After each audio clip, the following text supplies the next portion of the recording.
అందరికీ నమస్తే అండి. Good morning. మార్నింగ్ న్యూస్లో వివిధ పత్రికల్లో వచ్చినటువంటి ముఖ్యమైనటువంటి వార్తలను మనం చూద్దాం. కేవలం 11 నుంచి 12 నిమిషాల వ్యవధిలో 4 పత్రికల్లో ఏ పత్రికలో ఏ వార్త రాశారు అనే విషయాలు మనం చూద్దాం. పార్టీలకు అతీతంగా ప్రజల తరపున మనం ఈ వీడియోలో చర్చించుకుందాం. ఉన్నది ఉన్నట్లుగా ఇక వరి బదులు పప్పు ధాన్యాలట సాగు చేయమంటున్నారు. ఎందుకు? మనకి ఈ ఏడాది వర్షాభావ పరిస్థితులు కనబడుతూ ఉన్నాయి కాబట్టి ఈ వర్షం మీద ఆధారపడి మనం వరి లాంటి పంటలు పండించకూడదు. అలాగే బోర్ల కింద వరి సాగు చేసే వాళ్ళు కూడా ఇక దాని బదులు వేరుశనగ కానీ ఏదన్నా మిగతా ఆల్టర్నేట్గా వేరే పంటలు వేసుకోవాలి అని చెప్పి ప్రభుత్వం చెబుతూ ఉంది.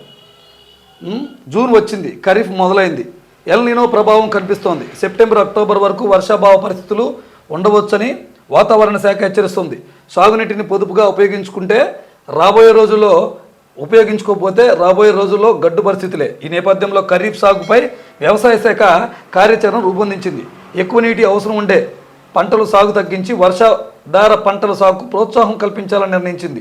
తక్కువ కాల పరిమితి, తక్కువ నీటితో సాగు, అలాగే తక్కువ పెట్టుబడి పెట్టే పప్పు ధాన్యాలు, నూనె గింజలు పంటల సాగుకు ప్రాధాన్యత ఇవ్వనుంది.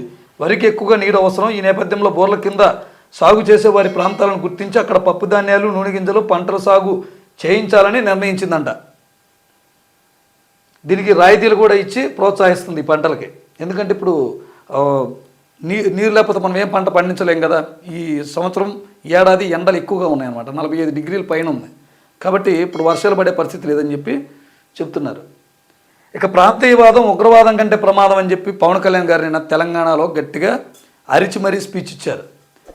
మరి ఈ మధ్య ఆయన పైన చెరువు కబ్జా చేశారని చెప్పి తెలంగాణ వాదులు మొత్తం రివర్స్ అయ్యారు.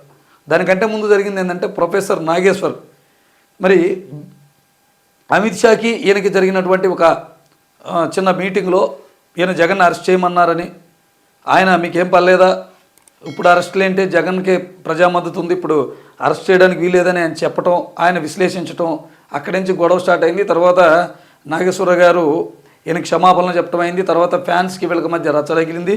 అది 2 ప్రాంతాల మధ్య చిచ్చు పెట్టింది అనమాట. నిన్న పవన్ కళ్యాణ్ గారు హైదరాబాద్ వెళ్ళి ఇక ఈయన కూడా ఒకరు రూపం చూపించారు. ఒకసారి చూద్దాం.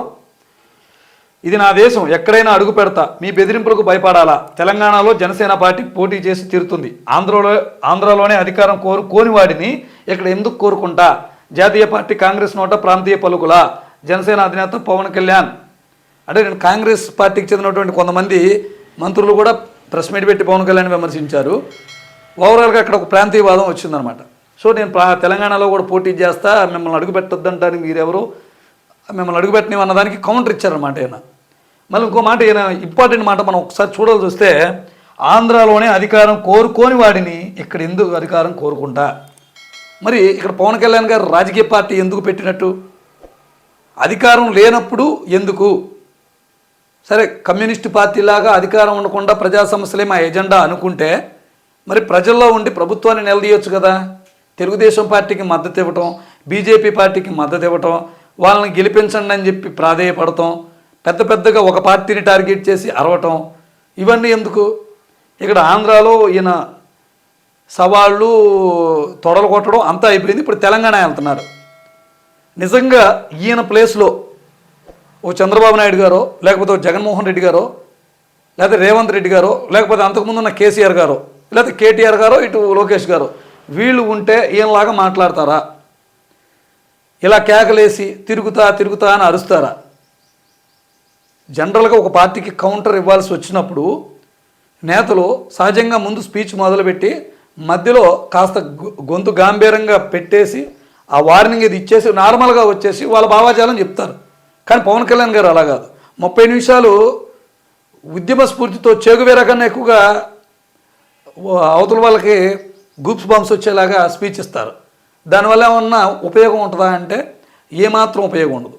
ఇది ఆంధ్ర ప్రజలకు స్పష్టంగా తెలుసు, తెలంగాణ ప్రజలకు ఇప్పుడు అర్థమవుతుంది. అంటే తెలంగాణ ప్రజలు చైతన్యవంతమైన ప్రజలు. ఇక్కడ ఆంధ్ర ప్రజలు ఇచ్చిన వాగ్దానాలు ఇవ్వకపోతే మళ్ళీ ఓట్లు వస్తేనే బుద్ధి చెప్తారు. కానీ తెలంగాణ ప్రాంతంలో అలా ఉండదు. రేపొద్దున రోడ్ల మీద తిరగనియనటువంటి పరిస్థితి ఉంటుంది. అది పరిస్థితి. ఇక అప్రమత్తంగా ఉండండి. మన ఓట్లు తీయించేందుకు గొడ్డల పార్టీని యత్నిస్తుంది. ప్రతి స్థాయిలో జనసేన భాజపాలతో కలిసి వెళ్ళాలి. 4 ఎన్డీఏ పార్టీల నేతలతో ప్రత్యేక సమావేశం. రాష్ట్రం నుంచి నియోజకవర్గం వరకు సమన్వయ కమిటీలు. సర్పై శిక్షణ కార్యక్రమంలో తేదేపా శ్రేణులకు ముఖ్యమంత్రి చంద్రబాబు నిర్దేశం. ఇప్పుడు సార్ మనకి ఓట్లు కుదింపు దాంట్లో మిస్టేక్స్ ఏమైనా ఉంటే సరి చేస్తున్నాయి అన్నమాట. దీని సందర్భంగా జాగ్రత్తగా ఉండాలి. బీజేపీ అలాగే జనసేన కార్యకర్తలతో కలిసి వెళ్ళండి, గొడ్డల పార్టీ మన ఓట్లు తీసేస్తుంది అని చెప్తున్నారు. దీన్ని చంద్రబాబు నాయుడు గారు చెప్పిన దాన్నే మనం స్ట్రైట్గా చెప్తే, వైఎస్ఆర్ కాంగ్రెస్ పార్టీతో జాగ్రత్త, మన ఓట్లన్నీ గల్లంతవ్వచ్చు, మళ్ళీ లేనిపోయింది మనకు వచ్చే నెగిటివ్తో పాటు మళ్ళీ ఈ ఓట్లు తీతివేత కనుక జరిగిందంటే ఈ మార్పు చేర్పుల్లో మన పార్టీ గల్లంతవుతుంది అని చెప్తున్నారు. ఈయన చిన్న తప్పు చెప్పారు. జనసేన భాజపాలతో కలిసి వెళ్ళాలంటున్నారు. జనసేన భాజపా తెలుగుదేశం పార్టీతో కలిసి రావాలి. ఎందుకంటే ఉన్నది ఉన్నట్టుగా చెప్పుకోవాలి. తెలుగుదేశం పార్టీ లేకపోతే 2 పార్టీలు లేవు. అది గొడ్డల పార్టీ అని పేరు పెట్టేశారు. ఇక గొడ్డల పార్టీ అని వీళ్ళు ఏం నామకరణం చేస్తారో చూడాలి. వీళ్ళకి కూడా అలాగే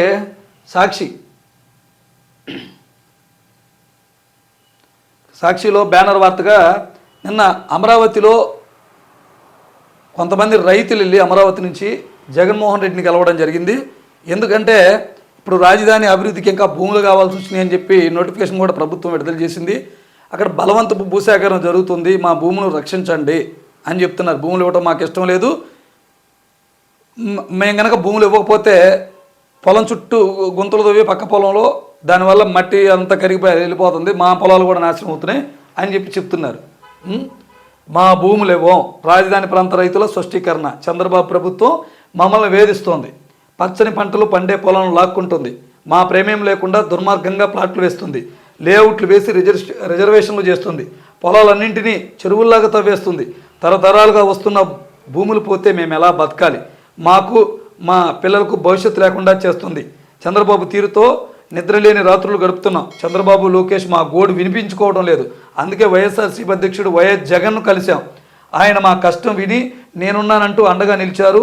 న్యాయ సహాయం అందిస్తామని హామీ ఇచ్చారు. ఉండవల్లి, పెనుమాక, నిడమర్రు, ఎర్రుపాలెం, కూరగాయల గ్రామాల రైతులు వెల్లడి చెప్తున్నారు. వీళ్ళు ఈ పొలాల చుట్టూ గుంతలు తవ్వుతున్నారంట, పొలాలు ఇవ్వకపోతే పచ్చగా పండే పంటలు నాశనం చేస్తున్నారని చెప్తున్నారు. చాలామందికి రాజధానిలో భూములు ఇవ్వడం అయితే ఇష్టం లేదు. సో వీళ్ళు అగైనెస్ట్గా ఉంది ఈ పార్టీ కాబట్టి వచ్చారు. ఇక అమరావతి రైతులకు అండగా ఉంటానని చెప్పి వైసీపీ అధినేత జగన్మోహన్ రెడ్డి హామీ ఇస్తున్నారు. వైఎస్ఆర్సీపీ అధ్యక్షుడు వైఎస్ జగన్ స్పష్టీకరణ. వైఎస్ఆర్సీపీ తరఫున లీగల్ ప్యానల్ కూడా ఏర్పాటు చేయబోతున్నారంట. ఇక్కడ రైతుల భూములు కాపాడుకునేందుకు న్యాయ పోరాటం, అక్కడ రైతులు భూములు కాపాడేందుకు న్యాయ పోరాటం కూడా చేయబోతున్నారు. భూములు బలవంతంగా లాక్కోవడం దారుణం. ఇప్పటికీ 50,000 ఎకరాలు తీసుకున్నాక ఇంకా 50,000 ఎకరాలు ఎందుకు అని చెప్పి ఆయన ప్రశ్నిస్తున్నారు. బాబు తీరుతో మరో 30 ఏళ్ళ తర్వాత రాజధాని కనిపించదు. ఇక్కడ నిరంతరం పనులు, కమిషన్లు అదే ప్రభుత్వ లక్ష్యం. ఇక్కడ ఎప్పుడు కూడా టీడీపీ అధికారంలో ఉన్న రోజులుగా పనులు జరగాలి, దాని నుంచి కమిషన్లు రావాలి, అదే వాళ్ళ లక్ష్యం అని చెప్పి జగన్ చెప్తున్నారు. అందుకే ఎయిర్పోర్ట్, రైల్వే స్టేషన్లు, పోర్టు, మెడికల్ కాలేజీలన్నీ మావిగన్ ప్రతిపాదన చేశాం. అమరావతి రైతులు ఏం కావాలంటే అది చేస్తాం. బలవంతపు భూసేకరణ ఉండదు. అవసరమైతే భూములు వెనక్కి కూడా ఇస్తారంట. ఇక్కడే మనకి ఏమవుతుందంటే మళ్ళీ రానున్న 2029లో ప్రభుత్వం కనుక మారితే మళ్ళీ రాజధాని మారిపోద్ది. మళ్ళీ ఇంకో 10 ఏళ్ళలో 15 ఏళ్ళలో మనకి రాజధాని లేకుండా పోతుందనే భయం ప్రజల్లో కనపడుతూ ఉంది. ఈయనేమో ముంపు ప్రాంతంలో సూచించారని ఒక శ్రీకృష్ణ కమిటీ చెప్పింది. జగన్మోహన్ రెడ్డి గారు మొదటి నుంచి అదే చెప్తున్నారు. ఇప్పుడు మళ్ళీ సర్లే మనకి రాజధాని అమరావతిగా చట్టబద్ధంగా ఆమోదం పొందిందిలే అనుకుంటే మళ్ళీ జగన్మోహన్ రెడ్డి గారు అవసరమైతే ఆ భూమిని వెనకిస్తాం, మావిగాన్ని ముందుకు తీసుకొస్తామని చెప్తున్నారు. చూద్దాం ఎట్లా పోద్దో ఏంటో. ఈ 5 ఏళ్లలో చంద్రబాబు నాయుడు గారు పూర్తి చేయకపోతే తెలుగుదేశం పార్టీకి ఉన్నటువంటి మేము హైదరాబాద్ నిర్మించామని చెప్పుకునే ఒక మాట ఏదైతే ఉందో, ఆంధ్రప్రదేశ్ని చేతులారా వీళ్ళే నాశనం చేసిన పేరు కూడా మళ్ళీ వస్తుంది. అది ఎలా మూసారో, ఏది అభివృద్ధి చేశామని ఎలా చెప్పుకోగలుగుతున్నారో ఆ స్థాయిలో ఇది చెప్పుకోలేని పరిస్థితి ఏర్పడుతుంది. ఇక తొలి సంతకం మోసం గురు. డిఎస్సిలో నిబంధనలకు పాత్ర అంట. బోటకంగా మారిన డిఎస్సి 2025. మెరిట్ రిజర్వేషన్ అమలులోనూ అక్రమాలు. ఓపెన్ కేటగిరీ అభ్యర్థులు రిజర్వేషన్ పోస్టులు భర్తీ. నష్టపోయిన రిజర్వేడ్ అభ్యర్థులు హారిజంటల్ రిజర్వేషన్ అమలులోనూ ఉల్లంఘన. జీవో నెంబర్ 77ను పాటించిన వైనం. మెరిట్పై సుప్రీంకోర్టు ఆదేశాలు సైతం బేగతార్. అభ్యర్థుల మెరిట్ లిస్టుల తయారీలోనూ తప్పులే. దారుణాలను దాచేసి బాధితులపై దుష్ప్రచారం అంటూ వార్తనైతే ఇచ్చారు. ఇక కర్ణాటక సీఎంగా నేడే డీకే శివకుమార్ ప్రమాణం. దాదాపు 14 మంది మంత్రులుగా ప్రమాణం చేసే ఛాన్స్. హాజరు కానున్న కాంగ్రెస్ అగ్రనేతలు ఖార్గే, రాహుల్ గాంధీ తదితరులు. ఇక బీజేపీకి అన్నమలై బాయ్ చెప్తున్నారంట. ఢిల్లీలో పార్టీ జాతీయ అధ్యక్షుడిగా రాజీనామా సమర్పణ.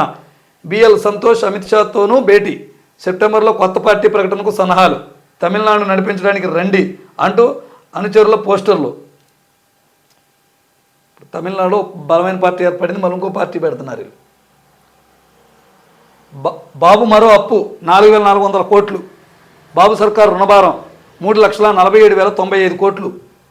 ఇన్ని అప్పులు చేసినా సూపర్ 6 లేవు, సంక్షేమం కట్టు, సంపద సృష్టి శూన్యం, అంతా ఆర్థిక విధ్వంసమే. చంద్రబాబు నాయుడు గారు ఏం చెప్పారు? నేను ఇన్ని సంక్షేమ పథకాలు ఇచ్చినా జగన్మోహన్ రెడ్డి గారు నవరత్నాలు ఇస్తేనే మీరు రాష్ట్రం అప్పుల ఊబిలో పడిపోయింది, శ్రీలంక మాదిరిగా తయారవుతుంది అన్నారు కదా, మరి మేమే ఇస్తామంటే మేనిఫెస్టోలో ఈయన ఏం చెప్పారంటే అమరావతిలోనే అంటే దానంతరం అదే సంపాదించుకునే విధంగా సెల్ఫ్ ఫైనాన్సింగ్ విధానంగా దాన్ని తీర్చిదిద్దుతాం, అదే సంపాదించుకుంటే అదే ఖర్చు పెడతాం అన్న మాదిరిగా చెప్పారు. కానీ ఏది అప్పులు వాళ్ళకన్నా వీళ్ళే ఎక్కువ అప్పులు చేస్తున్నారు. మరి సంక్షేమ పథకాలు ఆడబిడ్డ నిధి ఇవన్నీ ఇచ్చారా అంటే ఇవ్వాల, నిరుద్యోగ భృతి ఇవ్వాల, జాబ్ క్యాలెండర్ 2 ఏళ్ళు ఇవ్వలేదు, అమ్మఒడి ఇవ్వలేదు మొదటి ఏడాది. అది పరిస్థితి. అలాగే ప్రజాశక్తిలో చూస్తే ఆషామాషిగా తీసుకోవద్దు ఎస్ఐఆర్ అంటే సార్. టీడీపీ నేతల వర్క్షాప్లో చంద్రబాబు హెచ్చరిక. కూటమి పార్టీలతో సమన్వయ కమిటీ ఏర్పాట్లు చేయనున్నట్లు వెల్లడి. మనం చూసాం కదా వార్త. అది పొగాకు రైతులను ఆదుకోండి, కనీసం 1000 కోట్లు కేటాయించండి. సిపిఎం రాష్ట్ర కార్యదర్శి వి శ్రీనివాసరావు. పొగాకు రైతులను ఆదుకోవాలని, వారి కోసం కనీసం 1000 కోట్లు కేటాయించాలని, బోర్డు ఎన్టీసీ సొసైటీ ద్వారా కొనుగోలు చేయాలని, ఐటీసీ దోపిడీని అడ్డుకట్ట వేయాలని సిపిఎం రాష్ట్ర కార్యదర్శి శ్రీనివాసరావు కోరారు. ఈ మేరకు ఆయన మంగళవారం ఒక ప్రకటన విడుదల చేశారు. పొగాకు ధర కిలోకు 350 రూపాయల కంటే తక్కువ కాకుండా నిర్ణయించాలని, నోబిడ్స్ పేరుతో రైతులను వేధిస్తున్న కంపెనీలపై చర్యలు తీసుకోవాలని డిమాండ్ చేశారు. జగన్మోహన్ రెడ్డి గారు రైతులకు అండగా ఉంటారన్న వార్తను కూడా ఇక్కడ చేశారు. బెదిరింపులకు భయపడడం, తెలంగాణలో పోటీ చేస్తాం పవన్ కళ్యాణ్. ఈ పవన్ కళ్యాణ్ గురించి మనం ఒక స్పెషల్గా ఆయన మాట్లాడిన దానికి కౌంటర్గా మనం మాట్లాడదాం. సాయంత్రం మనం ఈ అనాలిసిస్ చేద్దాం. సో ఇవి ఈరోజు పత్రికల్లో ఉన్నటువంటి ప్రధానమైనటువంటి వార్తలు.